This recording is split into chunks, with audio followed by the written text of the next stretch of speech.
Estimados participantes, tengan todos y cada uno de ustedes muy buenas noches. La ONG Proyecta, con el auspicio de la Universidad Nacional de Piura, cumpliendo como todos los sábados con sus charlas de capacitación en modalidad virtual, presenta para el día de hoy la charla denominada Ética y buenas prácticas en la gestión pública. La presente charla estará a cargo del abogado Ernest Azabache Vidal. El abogado Ernesto Sabache Vidal eh, es especialista en Derecho y Ciencias Políticas con experiencia en el ámbito jurisdiccional. Es proyectista en recursos administrativos y jurídicos, así como proyeccionista profesional en el ámbito del derecho constitucional, civil, penal, procesal penal y administrativo. También es especialista en materia penal y procesar penal. El día de hoy nos acompaña con su presencia y compartirá con nosotros parte de su vasta experiencia. Doctora Sabache, tiene usted entre 45 a 50 minutos para presentar su exposición. Tiempo después, el auditorio está invitado a realizar las preguntas que crea conveniente. ¿Puede usted continuar, doctor? Sí, muchas gracias. Agradezco al director de la ONG Proyecta, también a la Universidad Nacional de Piura por esta oportunidad de dictar el curso de Ética y Buenas Prácticas en la Gestión Pública.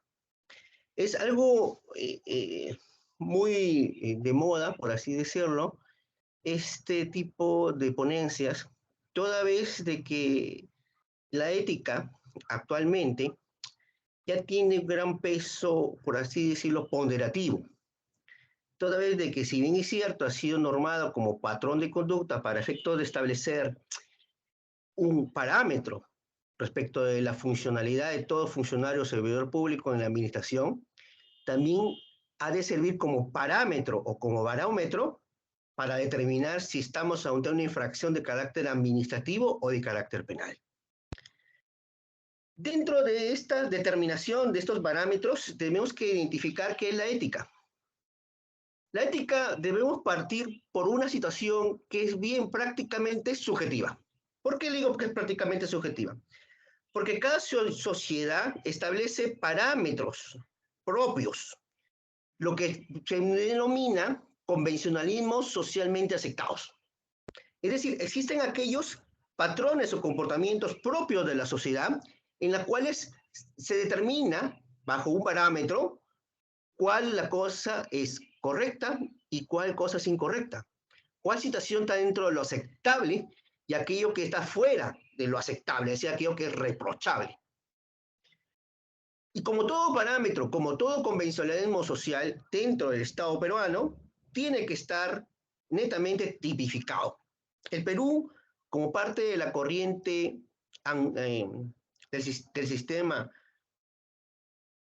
en la cual el sistema grecorromano, en la cual se determina la imperiosidad de la ley a través de la escrituralidad, se determina estas funciones de la ética a través del denominado Código de Ética de la Función Pública.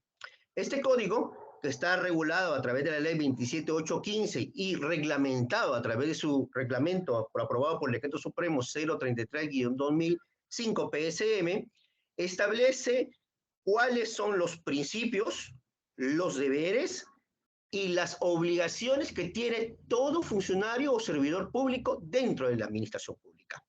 Entonces, bajo esa óptica, si ya tenemos qué es la ética, debemos también saber qué definir qué es la función pública.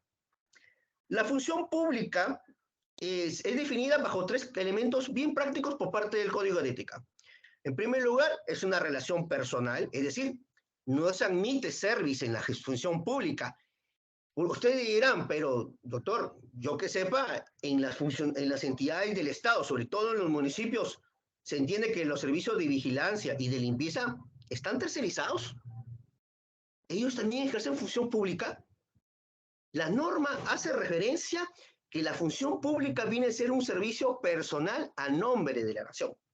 Ese es el primer requisito para determinar si estamos hablando de una persona que ejerce o no función pública. El segundo requisito es que tiene que estar subordinada Y ustedes dirán, ¿subordinada a quién?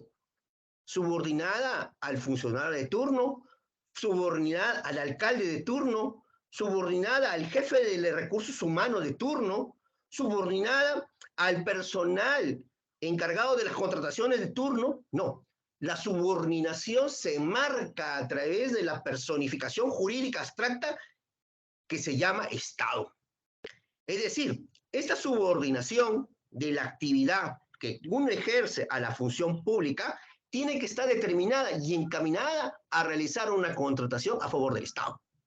Entiéndase Estado dentro del parámetro contenido en el artículo 1 del título preliminar de la Ley 27444, aprobado por su Decreto Supremo 04-2009 JUS, en la cual admite no solamente a todos los poderes del Estado, también a las personas jurídicas que ejercen, las personas jurídicas privadas, que ejercen función administrativa. Y ustedes dirán, ¿qué persona jurídica privada ejerce función administrativa? Por ejemplo, ENOSA. ENOSA ejerce función pública. Ejerce función privada, la actividad privada en el servicio de otorgamiento de luz eléctrica. Pero al estar regulada, respecto a la función del servicio público luz, también ejerce función pública. ¿Cuándo dirán ustedes que ejerce función pública? Cuando un usuario hace un reclamo por el servicio de luz y activa el mecanismo de la función pública. Entonces, dentro de ese parámetro, también se encuentra otro elemento adicional que sea remunerada u honoraria.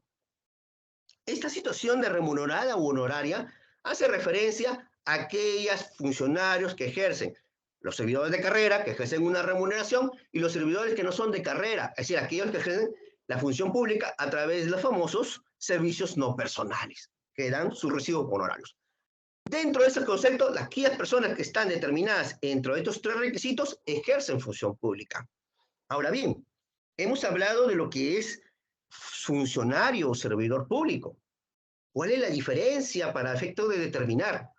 El funcionario público es aquel ente, pues, el servidor del Estado, que tiene un poder, el poder del mandamus, es decir, tiene la facultad de disponer, ordenar, perfecto, mandar. Esta persona determina, perfecto, que la administración pública es un órgano jerárquicamente organizado. Es decir, dentro de la administración pública vamos a encontrar funcionarios, es decir, jefes, y vamos a encontrar servidores, es decir, aquellos que coadyuvan al labor del funcionario o jefe. Es decir, dentro del marco de una municipalidad, tenemos al ente o el ente titular de todo el municipio, es el alcalde que personifica a la municipalidad. Dentro del alcalde se tiene el gerente municipal y dentro del gerente municipal se tienen los diversos jefaturas de las diversas áreas que existe dentro del municipio. Y dentro de esas jefaturas están los servidores públicos que coadyuvan al funcionamiento de esas jefaturas. Entonces, vemos desde un punto de vista que la función pública, además de ser una actividad personal, subordinada, remunerada, es una función jerarquizada. Entonces, bajo esos parámetros establecidos de lo que es la función pública, tenemos con claridad de que la función pública dentro del marco de la ética se va a guiar por principios. ¿Y por qué le digo por principios? Porque son aquellos instrumentos o directrices o parámetros abstractos, perfecto, son abstractos, que van a determinar la conducta de una persona. A todas luces, dentro del marco, por ejemplo, de un núcleo familiar, se subentiende que existen determinados valores que se deben respetar. Por ejemplo, si estamos en una mesa almorzando, es obvio que debe existir un orden para poder digerir los alimentos y realizar el entable de la conversación. Y ese orden se determina por lo que es el respeto. Esto implica que el respeto viene a ser un principio en la cual se determina que toda persona tiene, perfecto, tiene, por así decirlo, el deber y el derecho, por así decirlo, de tratar a la otra como si uno quisiera que lo tratara. Es decir, este parámetro de respeto implica no infringir, perfecto, no infringir ya sea mediante palabra, es decir, un grito, obra, una imposición, ¿perfecto? O violencia sobre la otra persona. El respeto implica, ¿perfecto? No, por ejemplo, acosar a otra persona. Entonces, estas situaciones determinadas sobre la base de un principio enmarca una serie de conductas. ¿Y por qué se le considera dentro del marco de la ética de la función pública establecer estos principios de respeto? Porque al constituir parámetros, es decir, escala de valoración, va a permitir englobar, perfecto, o subsumir varias conductas que no están previstas, perfecto, que no están previstas en la normativa, ya sea administrativa del servir o en la normativa del Código Penal, sean sancionables por el Código de Ética. A través de estos principios, lo que busca el Estado es encuadrar mediante una valoración abstracta qué comportamiento de la conducta humana, de la persona humana que ejerce una función pública, puede ser objeto de regulación y moderación, y con ello ser sancionable, perfecto, éticamente, si traspasa estos principios. Entonces, el primer principio tiene que ver con el respeto. El segundo principio, que hace referencia a lo que es la ética de la función pública, viene a ser lo que es la probidad. La probidad en el sentido de que toda persona debe, perfecto, trabajar al servicio de la nación. Es decir, toda persona no debe establecer ningún trato diferenciado, perfecto, hacia otra persona, sea porque sea un funcionario, sea porque sea una persona de gran influencia, no. La probidad tiene que ver justamente con el patrón de conducta que debe establecer cada persona respecto del trato o accionar frente al administrado. La eficiencia, por su parte, tiene algo que ver con lo que es la parte funcional, es decir, la labor que desempeña. Actualmente, en la administración pública, se está ahorita regulando el trabajo por resultados, es decir, el trabajo por metas. ¿Para qué? Para demostrar si el trabajador, en este caso el funcionario o servidor público, realiza sus funciones dentro de los parámetros de las horas establecidas como horario de trabajo y cumple con las metas establecidas. Eso implica ser eficiente, determinar que dentro del horario de trabajo, dentro de las horas de trabajo que yo realice una adecuada función. Es decir, que me aboque exclusivamente a lo que estrictamente funcional, a lo que fue determinado mi labor frente al Estado.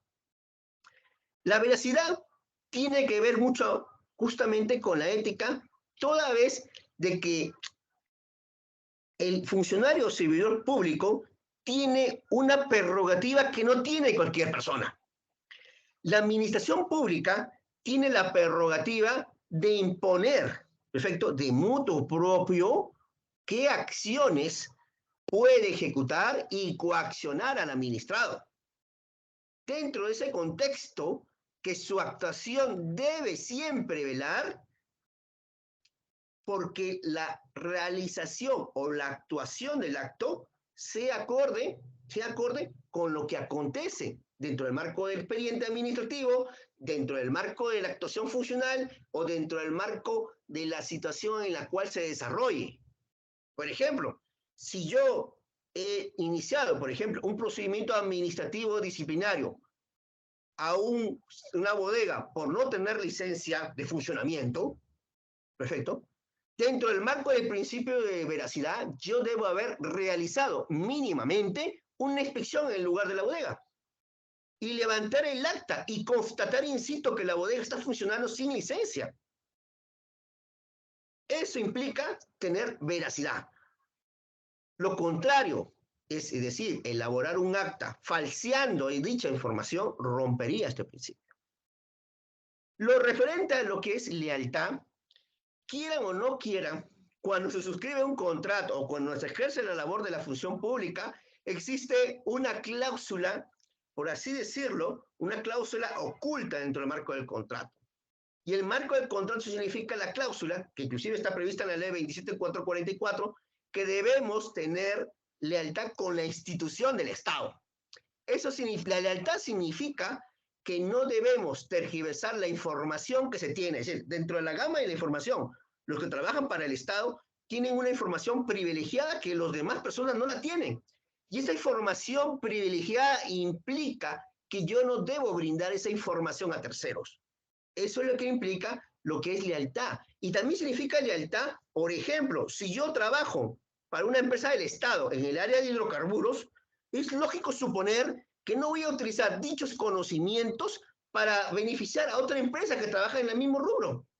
O si yo trabajo, por ejemplo, para el área de la Superintendencia de Banca y Seguros, no voy a estar dando asesoramientos a un banco que supervisa la SBS. Entonces, eso tiene que ver con el principio de lo que es lealtad. Lo referente a justicia y equidad hace referencia a que la administración pública ejerce un servicio. Es decir, la administración pública se genera porque brinda un servicio público al administrado. Brinda un servicio que el particular, por lo general, no lo puede dar. Por ejemplo, ¿quién puede dar seguridad externa a nivel de la nación? Aparte del ejército peruano, nadie. Al menos acá en el Perú, hasta ahorita, nadie. ¿Quién puede brindar educación gratuita? Por ahora, nadie. Salvo algunas ONG, para casos particulares, pero no a nivel nacional. ¿Quién puede brindar salud gratuita a través de los centros de salud, hospitales del Estado? En situaciones de emergencia. Hasta ahorita, nadie. ¿Quién puede brindar el servicio de administración de justicia en forma gratuita? Claro está, con las prerrogativas establecidas conforme a las tasas y aranceles que establece el Poder Judicial, con las salvos honrosas excepciones. Hasta ahorita nadie. Porque si nosotros vamos, inclusive, nosotros vamos a un centro de conciliación, el centro de conciliación por sí está cobrando. Nosotros vamos a un arbitraje, por sí está cobrando. Entonces, dentro de este marco de determinación, es que las municipalidades o las entidades del gobierno del Estado ejercen labor, perfecto, de resolver situaciones jurídicas, es decir, resuelven conflictos. Y eso tiene que ver con la mano con lo que es la justicia y la equidad. Cuando hago referencia al principio de la lealtad al Estado de Derecho, hace una cuestión bien práctica. El Estado peruano se está regulado bajo 3 principios bien trascendentales. Y eso no lo establece el Código de Ética. Solamente nos dice que tenemos que respetar el Estado de Derecho. Pero no lo dice el Código de Ética, no lo define. Lo define la Constitución. La Constitución hace referencia a que el Estado peruano está inmungido en 3 aspectos o 3 principios fundamentales. En primer lugar, es una república. ¿Qué significa que es una república? Es una república porque está determinado por la democracia. Es decir, aquella persona que va contra la democracia está yéndose contra el Estado de Derecho. 2, es un sistema presidencialismo. ¿Perfecto? De la mano con el lado del Parlamento. Pero el sistema presidencialismo, ¿por qué? Porque tiene un presidente. Entonces, si voy de la mano con ese sistema, estoy yendo contra el Estado de Derecho. Y 3, el tercer y último principio, que está previsto en el artículo 51 de la norma constitucional, es que la primacía dentro del Estado peruano lo tiene la Constitución Política del Perú. Es decir, aquel funcionario o servidor público que va contra la Constitución está yéndose contra el Estado de Derecho. Esto es lo que nosotros denominamos principios. Y como el joven le ha indicado, los principios están destinados exclusivamente a constituir como parámetros. No es, si bien es cierto, están definidos en el Código de Ética, sin embargo, su desarrollo o su función están determinados a caso por caso. A la par de los principios están los deberes éticos de la función pública. Los deberes éticos no es un mandamus, a diferencia de los principios que son casi un mandamus, porque implica un determinar, el deber es algo neutro, es decir, algo que es inherente a la función pública, es decir, yo no te lo estoy, por así decirlo, imponiendo, porque es algo inherente a la función pública, es algo propio de la función pública. Si yo tengo, por ejemplo, si yo estoy en un tribunal administrativo o yo estoy, por ejemplo, la empresa Perico Los Palotes hace un denuncio administrativo contra la empresa Sultano y Alegrías S.A. porque está usando su marca, por ejemplo, o está haciendo competencia desleal, por ejemplo, es obvio que la persona que lo va a resolver no tiene que estar a favor de ninguno de los dos. Eso se llama imparcialidad a nivel jurisdiccional y a nivel de la función pública se llama neutralidad. Y la neutralidad también no solamente tiene que ver con algo inherente. Si yo trabajo para el Estado, es obvio que no voy a participar en ningún elemento proselitista. Es evidente. Es decir, si yo trabajo, si yo percibo una remuneración a favor por el Estado, es obvio que no voy a ejercer función proselitista a favor de terceros. Eso se llama neutralidad. La transparencia tiene que ver con el tema de los recursos establecidos por el Estado. Y por lo general, este nivel de transparencia está, bueno, ahorita en los portales web de cada entidad, a través de la publicación de los TUPAS para establecimiento de los procedimientos, el establecimiento de las personas que trabajan, las remuneraciones, sus declaraciones juradas, eso está por lo general cubierto. Porque digo, es parte inherente de la función pública. La discreción tiene que ver con algo bien trascendental, que es la reserva de la información. Si nosotros tenemos una clara determinación, perfecto, de la información que es propia, que nosotros la manejamos, que es inherente, exclusiva, tenemos que reservar esa información. El ejercicio adecuado del cargo tiene que ver que no debemos aprovecharnos de la condición en la que nos encontremos, si somos funcionarios o somos servidores públicos.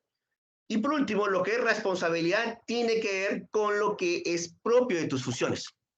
Si dentro del marco de tus funciones está, por ejemplo, la supervisión del servicio de transporte público, es obvio que tienes que ser operativos para verificar dicha función. De lo contrario, si tú procrastinas dicha labor, no estás asumiendo con responsabilidad tus funciones.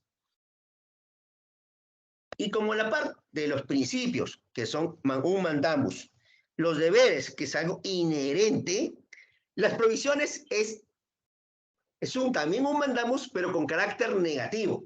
Es decir, los principios es una imposición de carácter positivo, los deberes es una situación neutra, y las provisiones es una imposición, pero de carácter negativa. Es decir, mientras un principio te dice que debes lo que debes de hacer, las provisiones es lo que te indican lo que no debes hacer. Entonces, lo que no debes hacer, están establecidos, es, si hay un conflicto que está en tu despacho, oye, no vas a parcializarte a favor de uno de ellos. O si tú ves, por ejemplo, que está en conflicto dos empresas, perfecto, por respecto de una marca, de un producto, y en una de tus empresas trabaja tu hermano, es obvio que tú no vas a poderlo conocer. Vas a tener que apartarte del conocimiento de ese procedimiento. Es decir, tengo que separar lo personal con lo profesional y verificar dentro de esa separación cuál va a ser el mejor interés para el Estado. Como tal, dentro del marco de funciones no puedo tener dádivas, no puedo tener ventajas, no puedo recibir regalitos. He hecho bien mi trabajo, señor, he hecho el operativo de la ley seca y he clausurado tales entidades, tales situaciones, tales bodegas por haber vulnerado la ley seca. Uy, y al día siguiente, el vecino del costado, la señora del costado, te da, ¿sabe, doctor, un regalito para usted por haber cumplido con sus funciones? No. Lo que nosotros debemos privilegiar es obtener reconocimiento por nuestra labor, más no regalitos. Es decir, no tener ventajas indebidas. Tampoco realizar actividades de proselitismo político.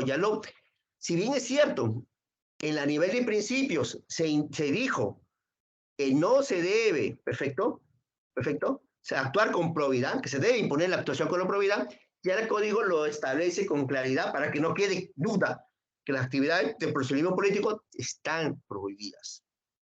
Hacer uso de la información privilegiada, es decir, regalar la información, vender la información, determinar la información. Y por último, no se puede a través de la función pública presionar, amenazar o acosar, es decir, no utilizar la razón del cargo o de la función para obtener beneficios mucho más allá de lo trascendentales. Ahora bien, la pregunta del millón es, ¿el Estado puede sancionar a aquellas personas que vulneran estos principios, deberes y provisiones? Es decir, la ética no tiene nada más que tener un reproche netamente social. Se sobreentiende que es un convencionalismo socialmente aceptado, tal conforme lo hemos indicado al principio. Entonces nos preguntamos, ¿el Estado puede sancionar eso? Si lo vemos desde todos los puntos de vista, el Estado está presente en toda actividad humana. El Estado está en todo. El Estado lo regula todo. Si bien es cierto, no puede tener participación directa en la actividad económica, pero regula la actividad económica. ¿Y dónde está regulada la actividad económica? Usted está, desde un principio está en el artículo 58 de la norma constitucional. ¿El Estado te puede meter contra tu propiedad? Claro, está previsto en el artículo 70 de la norma constitucional. ¿El Estado puede reprimir a las personas por hacer actividades conforme que están desbozados a la ética? Lo puede hacer.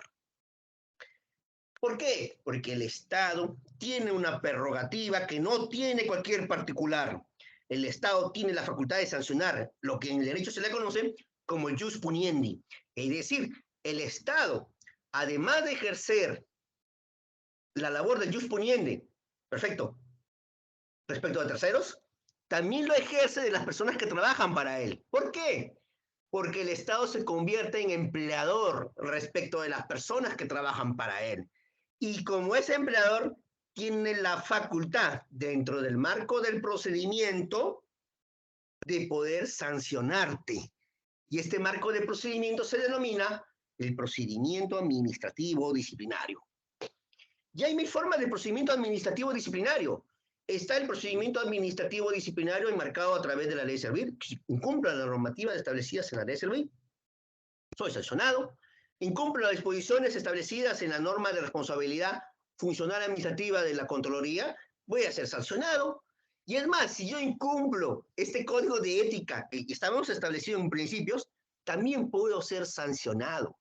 Y ustedes dirán, pero doctor, o señor abogado, como usted quieran decir, pero yo soy servicios no personales. Yo pido recibos por honorarios. Otros dirán, doctor, yo soy CAS. A mí no me pueden sancionar, soy CAS, estoy contratado. Otros dirán, yo, el vigilante ¿cómo se llama? Del municipio dirá, oye, yo estoy contratado por una service, ni me alcanza ese procedimiento. No. El código de ética alcanza a todas las personas que laboran para el Estado, sea la modalidad laboral, contractual o legal que se tenga. Es decir, el Estado tiene esa facultad para poder sancionar.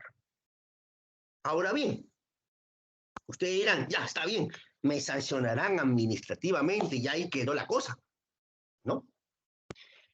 El Estado, dentro de sus facultades y organogramos, establecen dentro del marco de una parte de sus funciones, como parte de la administración, además de capacitarte en el tema de lo que es las funciones de ética, tiene la capacidad, como le hemos indicado, de sancionarte. Este procedimiento administrativo, perfecto, el procedimiento administrativo sancionador, lo puede ser la Contraloría General de la República, perfecto, a través de un PAS por responsabilidad funcional, que puede culminar en inhabilitación, a través de los procedimientos administrativos a particulares, pero en el caso de los funcionarios y servidores públicos, a través de un procedimiento administrativo disciplinario, pero más allá de este procedimiento administrativo disciplinario que tiene ya un bloque de constitucionalidad establecida ya por la normativa que conforme les he indicado y que están basadas en la diapositiva, que es la Constitución, la ley, la acción de servir. Además de esto, el Estado tiene la facultad de que si ese principio, ese deber o esa prohibición de rebasar más allá de los límites establecidos en la norma administrativa, poder sancionarte penalmente. Es decir, si yo incurro, por ejemplo, ¿qué hemos dicho? No hacer abuso de mi cargo, ¿cierto? Guardar respeto a las personas, no imponerme. Si yo hago esa imposición, Si yo dentro del investimiento de mis funciones abuso de mi cargo como tal, puedo ser sancionado penalmente por el delito, en este caso, de abuso de autoridad. Perfecto. Si yo o cometo o ordeno, es decir, de motu propio, yo dispongo o mando que alguien lo haga. O ustedes dirán, no, pero si yo no hago nada, si no hago mi trabajo, si no hago mis funciones, no va a pasar nada. No. Aquella persona que omite, rehúse o demore intencionalmente el tema de sus funciones, también va a ser sancionado penalmente.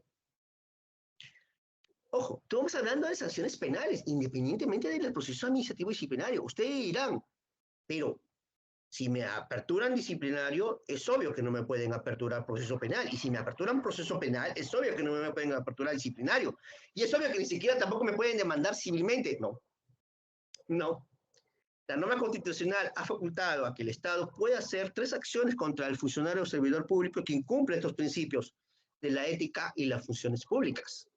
Puede demandarlo civilmente por los daños y perjuicios ocasionados, perfecto, o también puede ser a través de un arbitraje, puede denunciarlo penalmente y además puede sancionarlo disciplinariamente. Tiene esas prerrogativas, esas facultades. Ahora bien, ¿qué pasa si es que yo, además de, bueno, ya hice un abuso o hice una omisión, pero si yo estoy cobrando para agilizar un trámite o estoy induciendo a una persona que entregue un beneficio a una tercera persona? Eso también se llama delata, concusión.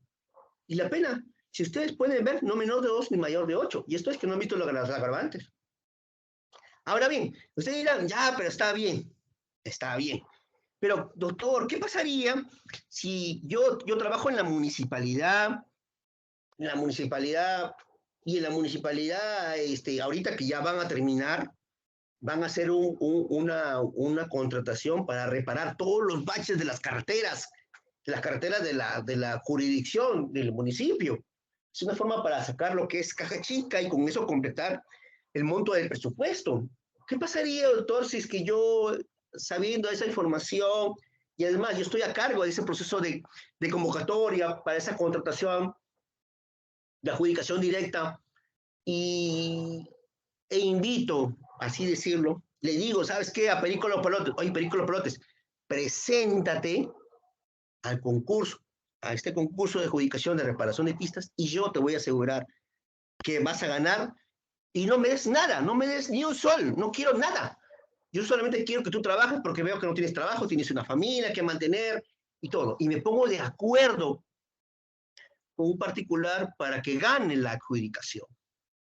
Ustedes dirán, ahí no hay delito porque no ha recibido ni un sol. Y es más, el Perico Los Palotes ingresa, gana el concurso y realiza las reparaciones sin llevarse ni un sol de más. Es decir, cubre con todo el presupuesto, hace una eficiente labor.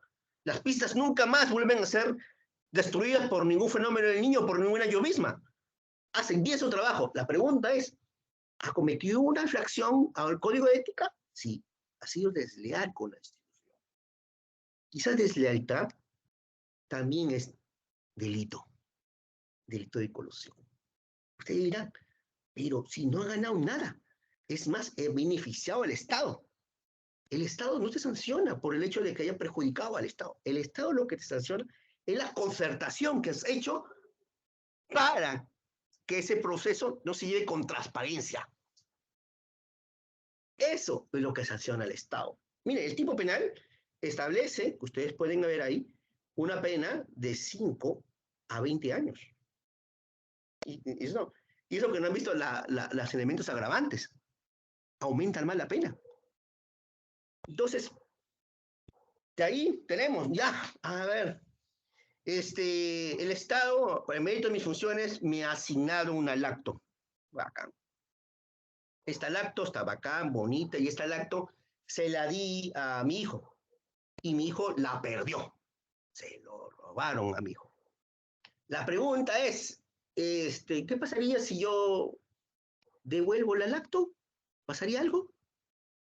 Dentro del marco administrativo, si yo suplo esa devolución, en principio no pasaría nada. En principio. Pero la normativa penal establece que aquella persona que se apropia, ¿perfecto? O utiliza en cualquier forma, ¿perfecto? En cualquier forma, para sí o para otro, es decir, para mí o para un tercero, caudales o efectos, bienes, que percepción, administración o custodia le estén confiados por razón de su cargo. Dice ahí la norma. Pero la norma también indica que también puede ser de carácter culposo. Yo no tuve la culpa. Varias personas tienen bienes del Estado, se les pierde, pero no fue por su culpa. También cometen un delito peculado culposo. Ahora bien, por último, ¿qué pasaría si yo recibo por hacer mi labor de fiscalización? ¿Sabes qué? Un vecino se queja.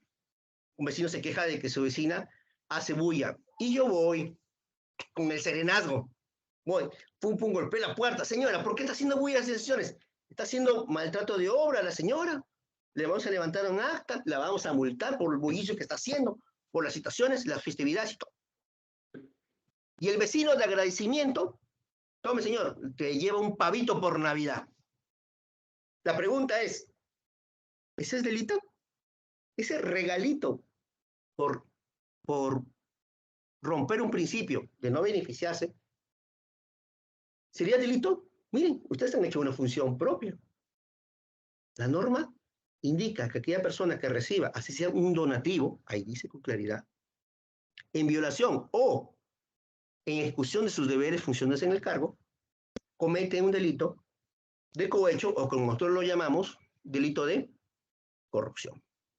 En resumen, debemos indicar que la ética de la función pública va más allá de ser simples palabras o modelos de conducta o patrones en el tema de la gestión pública. Va más allá, porque no solamente engloba el comportamiento que debe tener el funcionario o servidor público, sino que las consecuencias del incumplimiento de estos principios, deberes y provisiones puede tener no solamente una repercusión administrativa, sino también una repercusión penal.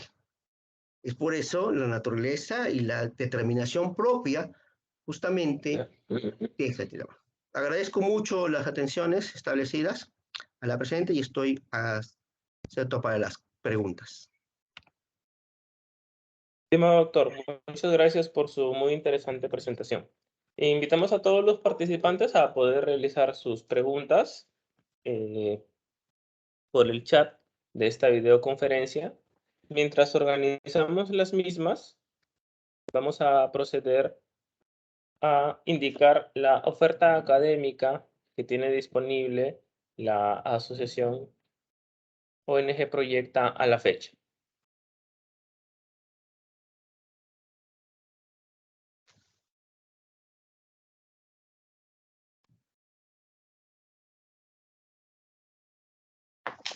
Recordar nuestros cursos de formación continua que tienen una certificación y una duración de 40 horas. El curso de formación continua, el ABC de las exportaciones. El curso de formación continua, seguridad y salud en el trabajo. El curso de formación continua, cajero bancario comercial. El curso de formación continua, asistente de planillas. Todos estos cursos mencionados se dictan en una modalidad 100% virtual y tienen una duración de 40 horas. El único costo para los mismos es de 50 soles. La duración, como les reitero, es de 40 horas. Cualquier duda y o pregunta pueden comunicarse al número 987-357-700 o pueden realizar sus consultas y dudas por el fanpage del Facebook oficial de la asociación ONG Proyecto. Adicionalmente, tenemos disponibles los programas de especialización. el programa de especialización en agronegocios, el programa de especialización en auditoría, el programa de especialización en contratación y adquisiciones del Estado, el programa de especialización, gestión y administración pública, el programa de especialización Invierte.pe, conocido como Invierte Perú, y el programa de especialización en normas internacionales de información financiera o de IFRS, cuyas siglas en inglés son International Financial Reporting Standard. Al igual que los cursos cortos, para mayor información pueden comunicarse con el número 987-357-700. Respecto de los programas de especialización, estos tienen una duración de 128 horas que se dictan los fines de semana en una modalidad 100% virtual actualmente. Muy bien, doctor. Tenemos algunas preguntas del auditorio. Tenemos a la participante Ketty, que desea hacer uso del micrófono. Adelante, Ketty, puedes hacer la consulta.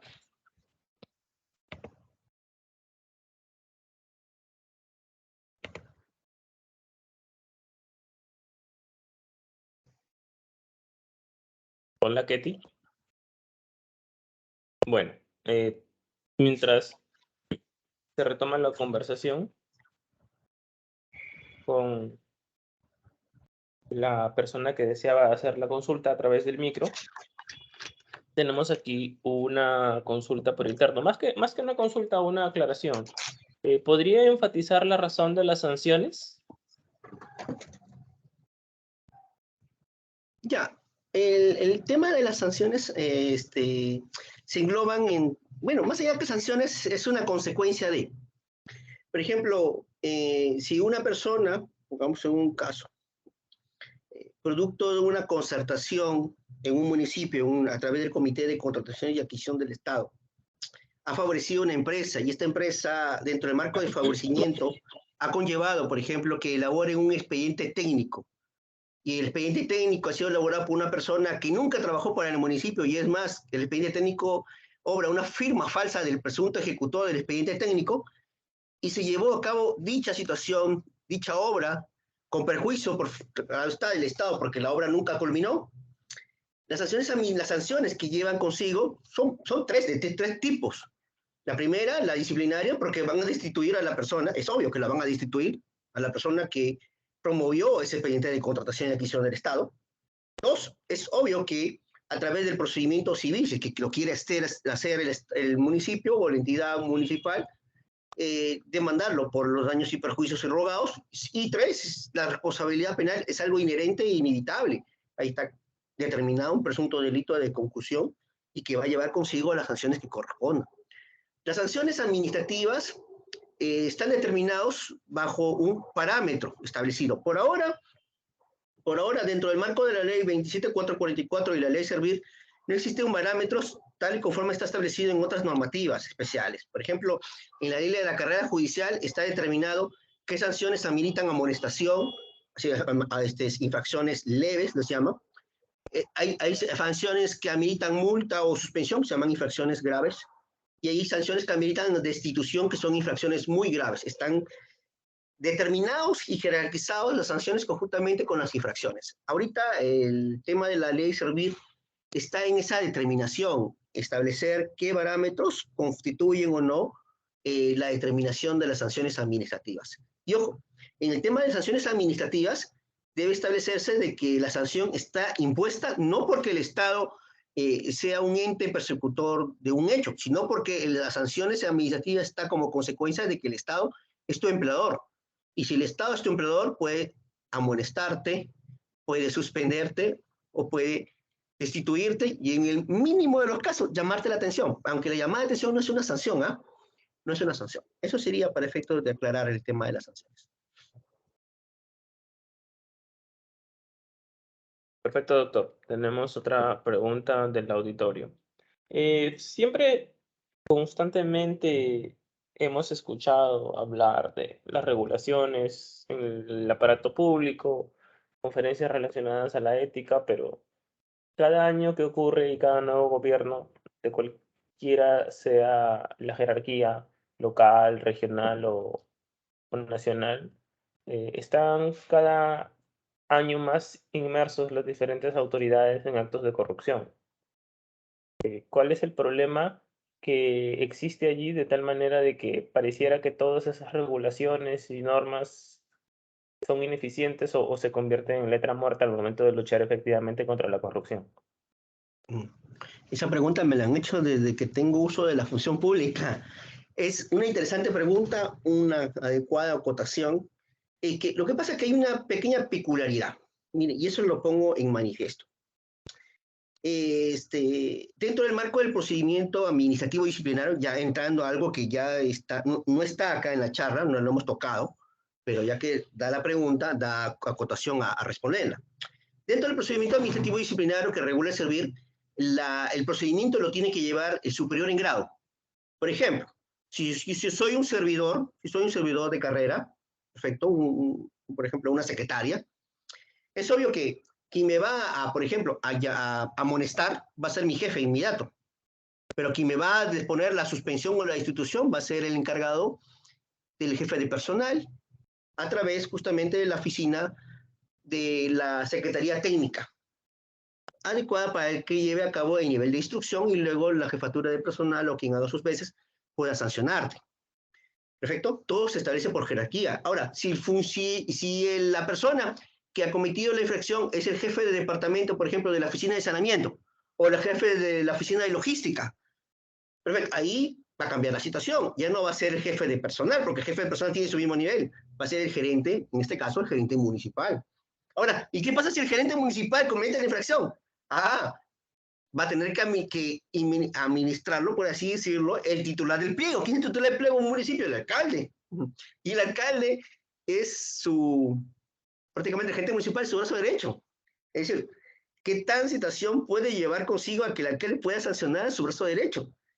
Y por último, el alcalde, cuando comete una infracción administrativa disciplinaria, ¿quién lo va a destituir? Si se entiende que es un funcionario elegido popularmente. Entonces, ahí, ¿qué queda? Ahí, si la función es del alcalde, ya viene un tema más allá que administrativo, viene un tema político. Quien va a controlar las funciones del alcalde es el Consejo Municipal. Y por lo general, el Consejo Municipal es, por lo general, de mayoría del alcalde. Por lo general, porque se entiende que si va el alcalde, se entiende que el alcalde ha tenido mayor cantidad de votos y por ende tiene mayor cantidad de consejeros municipales. Igual pasa con el gobernador regional. Igual. Entonces, dentro de esta situación es cuanto más grande sea el cargo, más difícil va a ser sancionado. Miren, les pongo una prerrogativa, salvo que sea manifiestamente evidente la infracción, que sea determinar ser sancionado. Ejemplo, no quiero ser partidario político, porque no soy partidario político, no pertenezco a una agrupación política, pero por ejemplo, en la época de Kuczynski, cuando Kuczynski está evadiendo las vacancias y un congresista salió a través de los audios, perfecto, y brindó de que otro congresista estaba tratando de vender los votos para que no se logre la vacancia de Kuczynski y que casualidad, después del gobierno de Kuczynski, mira cuánto tiempo ha pasado, recién en este año, recién se le haya condenado. Entonces ustedes ven de que cuando mayor es el cargo, hay que tener mayor voluntad, por así decirlo, política para sancionar el hecho. Y en este caso, miren, ha demorado regular tiempo para que exista una sentencia, al menos de primera instancia. De primera instancia, donde sanciona. Ahora, ¿fue sancionado el congresista? Las sanciones entre los congresistas es un saludo a la bandera, porque no existe la figura de la institución de los funcionarios públicos elegidos por el pueblo. No existe. Solamente existe lo que es la figura pública de la vacancia. Nada más. Y esa figura es política. ¿Quién tiene que darlo? Por ejemplo, en el caso del alcalde, el Consejo Municipal. En el caso del gobernador, el Consejo Regional. Es político. Entonces, dentro de las decisiones, más allá del trámite burocrático, así la ley Servil ha sido para enderezar prácticamente a la parte más débil de la administración pública, que son aquellos funcionarios o servidores públicos que ingresan por carrera pública y no ingresan por votación o por voto popular. Eso es una apreciación.